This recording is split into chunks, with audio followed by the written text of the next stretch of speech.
WWE Payback was tonight. The return of CM Punk. 3 stages of pussy. Let's get down to the review, guys. What is up? This is Chase Oliver, 68 here. And let's get started. So we had the kickoff show match. Sheamus beat Damian Sandow. Very predictable. Okay matchup. Crowd seemed really hot for this match. Our commentators on the WWE analyst booth were Big Show, R-Truth, and Cody Rhodes. And honestly, that's all I can really say about it. They did provide some smart info during the show, but no, wasn't really feeling this commentary booth. Okay, so our first match of the evening was Curtis Axel taking on The Miz, taking on the Intercontinental Champion Wade Barrett as we got a triple threat for the IC title. The beginning of this match was very slow. I did not really get into the beginning of this match, in all honesty. I thought the beginning of the match was kind of meh to me. I mean, the fans were even agreeing. They were going cha la la la la la la la la. I mean, they were singing Fandango's theme song. Dude ain't even at the pay-per-view. But near the end of the match, near the middle, I would probably say this match started to pick it up. It started to get a great mood to it. I'm not particularly a huge fan of triple threats. Like, I like triple threat matches, but not a huge, super duper fan of them. And I thought the match picked up really well, and I loved the ending. So when The Miz got Wade Barrett into the figure 4 leg lock, what does Curtis Axel do? He just lays on top of Wade Barrett and he becomes the IC champion. Great way to get a guy to get some heel heat. Not to mention, he looked up on his father, the late great Mr. Perfect Kurt Hennig, you know, and when he looked up, and you know, it's Father's Day today, and I hope you guys enjoyed your Father's Day today. This was a really touching moment, really sentimental. I really did kind of like what they did with Curtis Axel here, and I'm very happy that he won the IC title. It was in a nice, unique, cheap way that we haven't seen before. Like, I haven't seen it in a while. It probably has happened in the past with Ric Flair, but I haven't seen this in the current WWE, so really, to be honest, really great way. And then we get a promo segment where Triple H is upset at Curtis Axel, and Vince McMahon's like, "Oh, I cannot wait, Triple H. I cannot wait until you take on Curtis Axel." So that's pretty much what we get from there. So tomorrow, Monday Night Raw, our new IC champion takes on the Game, the main eventer, the Cerebral Assassin. Yeah, I'm wondering how that match will go. Next up, we got the Divas title match between AJ Lee and Caitlyn. This match had another familiar theme to it, like the IC title match. It started off, you know, not slow, I would say, but it started off pretty bad. It wasn't like anything really good. I was just like sitting there like, oh my god, like, come on, I expect better than this, and they did deliver near the end. Very good Divas match. Not as good as Taryn Terrell versus Gail Kim, obviously, but a very good Divas match between these two. I really like this told a better story than their stupid love secret admirer bullshit on Monday Night Raw. It really told a better story. And I loved how Caitlyn, you know, was very selfish and was like lifting up AJ Lee. And I thought she was going to make out with her. I mean, I thought she was going to make out with this bitch. But she ended up not doing that. She ended up like costing herself the match. That's what I really liked. And, you know, she was really upset after this. You know, AJ Lee won the Divas title. That's the right decision here. I like the little story elements. This was a good Divas match. I thought the WWE did a good job here. Caitlyn's upset. We don't know if she's... I don't think she's leaving the company. I think they're going to take a break from Caitlyn for a while and focus more on AJ Lee. All right, up next is Dean Ambrose taking on Kane. And let's just face it, this match wasn't really that great of a match. It was an okay standard brawl-type matchup. I really felt that it was just okay at best, and that's all I can really say about it. I do love how Dean Ambrose got the win by countout, and I know a lot of people are like, oh, why didn't he win by pinfall? But really, to be honest, it got some heel heat on the dude at least. I mean, the fans were booing after it because it ended by countout. That's a little cheap heel heat that you can take. Once again, the match was anything spectacular. Out of anything on this card, this is probably one of the worst matches on this card. And it's not like a bad match, it's just okay at best. Alright, we move on forward to Alberto Del Rio versus Dolph Ziggler. Oh my goodness. So, of course, you know, Chicago's going to be cheering for Dolph Ziggler. Alberto Del Rio is, of course, going to get booed. I mean, Chicago, very, very, very big into those IWC favorites. We all know that by now. If you don't, then just remember that. But the thing about this match was it wasn't really that great of a match. It wasn't a great match. But the storytelling in this match, what they did in this match was amazing. And that's the double turn. And I know a lot of people don't know what a double turn means, but this is what it means. Pretty much, say you have one wrestler who's a face and one wrestler is a heel. By near the end of the match, their roles reverse. The wrestler who entered as a face becomes the heel, and the wrestler who enters as a heel becomes the face, and that's what they did with Dolph Ziggler and Alberto Del Rio. I mean, this had to be the best commentary job Michael Cole has done in a long ass time. This had to be. I mean, Michael Cole was acting disgusted with Del Rio when Del Rio kept on fucking kicking Dolph Ziggler in the head, and you could hear those kicks too, and Dolph Ziggler trying to get back and fight, and Michael Cole's like, enough of this already, come on Del Rio, and you saw it in Del Rio's facial expression, like he knew he was getting heel heat, and instead of Del Rio acting like an idiot and going, yeah, I'm a good guy, ha ha ha, he goes and he smiles like the heel Del Rio we knew, the heel Del Rio that was good in 2011. Before the whole WWE Championship bullshit, but you get the idea that facial expression, the charm of Del Rio that we do like, because Alberto Del Rio is a baby face. I'm sorry, I can't buy it. But this heel Del Rio with the smirk and the way that he was moving, and Dolph Ziggler fighting so hard to keep what is his, the World Heavyweight title, and they were playing off the concussion storyline so well, and when Ziggler hit that zigzag, that place exploded, man. I mean, literally great storytelling, great action in this match, and you top it all off by having Dolph Ziggler lose. And I know a lot of fans are upset. Dolph Ziggler is no longer world champion. And for me personally, I'm just saying this is great for Ziggler. Great for Ziggler. I know a lot of fans are going to be scratching their head being like, how's this great for Ziggler? He just lost the World Heavyweight Championship. But you got to understand, people, now people want to see him as world champion. Del Rio was acting like a big prick. Now, people want to see Ziggler's road to redemption at the World Heavyweight Championship. Great move by the WWE. They got a summer feud set up. Del Rio's back to being a heel. Comes out, cuts a promo how people need to respect him. I just gotta applaud you there. That was great shit. Match itself, it was okay. I mean, it's not as bad as Ambrose and Kane, but it was an okay type match. But the storylines in this match and how these two pretty much double turned, great shit to me. I loved it. I loved every minute of it. Alright, I know this is probably everyone's favorite part of the show. The return of CM Punk. And he takes on Chris Jericho. What can I say? This match was pretty great. I thought it was better than the WrestleMania 28 match. I don't think it was as good as the Extreme Rules match. That match right there was just damn right crazy. That match was fucking crazy. But the match that they had here was pretty damn great. I enjoyed every minute of it.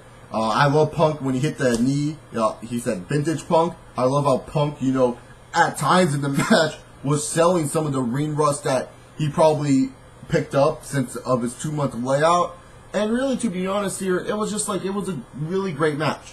But the problem with this match is that it had a lackluster ending. Now, what I mean by that is, CM Punk won the match, and cool, Punk comes back and wins. But the thing is, for a match like this, Jericho and Punk, a match like this, we expect something crazy to happen here. We expect this is supposed to be the moment where Paul Heyman turns on Punk, or, Jericho turns on us, the fans, Punk becomes a babyface, or Punk didn't show up at all, and Brock Lesnar came out, because I thought Punk wasn't going to show up at all. When Cult of Personality hit, all of a sudden, it was just like, he wasn't showing up for a while, and I thought that was Michael McGillicuddy under the hood at one point, but then I saw the tape, and so then I knew it was CM Punk. But at one point, I thought they were just going to troll us, but the ending to me, like, it was cool how CM Punk hit the double GTS, and the crowd went crazy when he did that, but other than that, it was just kind of like, alright, great match, but what does this lead to CM Punk? Where is CM Punk going after this match? Where is he going after this match? What is this leading up to? Maybe I have to watch Raw to find out.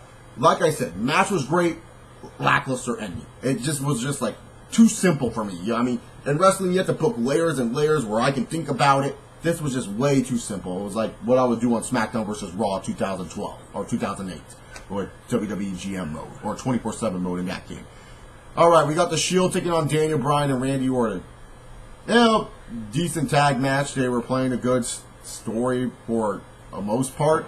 Not really a great tag match. Daniel Bryan, of course, was over as hell. But you know what that means? Randy Orton is like, no, brother, I ain't doing no job. My boy Orton ain't doing no job. He ain't gonna let Seth Rollins or Roman Reigns pin his ass. What are you guys thinking? Daniel Bryan gets pinned, and like I said, I'm not a fan of Daniel Bryan getting pinned, but then again, can you blame Orton? And Orton was pissed off, and Daniel Bryan was kind of pissed off, and so now I'm thinking that they may lead into a feud between Daniel Bryan and Randy Orton, because I just think that's the most logical thing they can do at this point. I don't know what else they can do with Daniel Bryan and Randy Orton, but the reason why they lost was because Orton got confused when he was trying to hit an RKO, and he didn't hit it on Bryan, but he almost did, and then later on he hit it on Roman Reigns, and then Seth Rollins pushed him out, and then Daniel Bryan was still kind of staggered from what Randy Orton was trying to do, and he got curb stomped by Seth Rollins. Or I don't know what that move is called. If you guys know the name of the move, please tell me down below. Now, I know before I get into the main event, I know people are going to say, Chase, you need to talk about this. And I will. Don't worry, I am. The return at Money in the Bank of RVD. Yes, Rob Van Dam is returning to the WWE. He's going to be at Money in the Bank. I assume he's going to be in the Money in the Bank ladder match. That's great shit for the WWE. That is great shit indeed. I don't think he should win a world title at all at this point in his career, but he still makes a good dance partner. I mean, RVD can just show up, do this. Fans are going, RVD, RVD, RVD. Just does his little leg drops, does his little kicks. Fans are still going to enjoy it. It doesn't even matter. He can just come out and wave, and people will still enjoy it. So you know what? I'm fine with it as long as this man don't win a world title. That's all I ask for. I mean, he doesn't really need a world title. He's already a legend, pretty much, in the ECW ranks. He's a former WWE champion. I always felt RVD was more of a guy that you put the title on once. I wish his reign, though, as WWE champion, when he was WWE champion in 2006, was a little bit longer. But RVD, to me, was always a guy that you put on the world title once in his career, and you see how it went.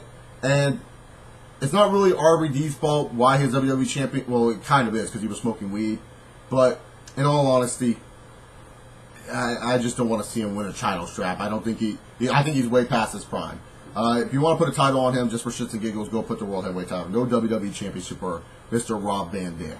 But now we move on forward to 3 Stages of Pussy match. And I know a lot of people are like, wait, isn't it called 3 Stages of Hell? Yes, I know, it's called 3 Stages of Hell. I'm calling it 3 Stages of Pussy because these match types are pussy shit, man. Alright, let's talk about the Lumberjack match. This shit was boring. The Lumberjack between Cena and Ryback, boring as hell. The best part is when the Lumberjacks were brawling and John Cena's like, ah! He jumped off the fucking top rope, bam! Just cleared everyone out. That was the best part of the Lumberjack match. Ryback wins that match. Now the table match, oh my goodness, man. That table match, I was just like, when's it going to end?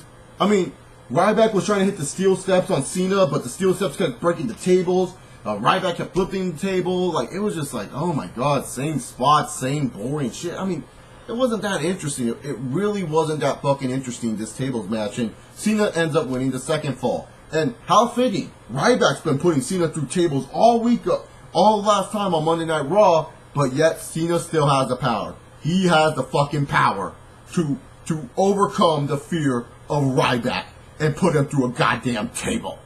And then we move on forward before the third fall. Ryback gets pissed off, puts Cena through a commentary table, and then we go down to the ambulance. And I swear to God, this ambulance had to be made out of fucking Legos. Like, these two were just tearing this shit apart. This thing would have to be made out of fucking Legos. Like, Ryback broke the fucking side rim of this thing. Cena broke the door. Cena took out the fucking little siren type shit. And then the ending of the match, it was just so predictable. I was like, oh my goodness. Like, I saw it coming a mile fucking way. Once Cena took off that goddamn siren thing, I said, he's going to attitude adjust him through that fucking ambulance route. There's nothing telling me otherwise. He's not going to attitude adjust him. And I really, really thought, you know, maybe Ryback had a chance. Maybe they were going to do something different. I mean, this pay-per-view was swerving me left and right in good ways. I thought this was going to be something good. But no. Cena attitude adjusts Ryback through the goddamn roof. He's still our WWE champion. It was a waste turning Ryback heel. I don't know what the WWE was thinking. But overall, WWE Payback, it was a good show. I'm being dead honest here. I know a lot of people might think that I thought this was a bad show, but I thought this was actually a pretty good quality show.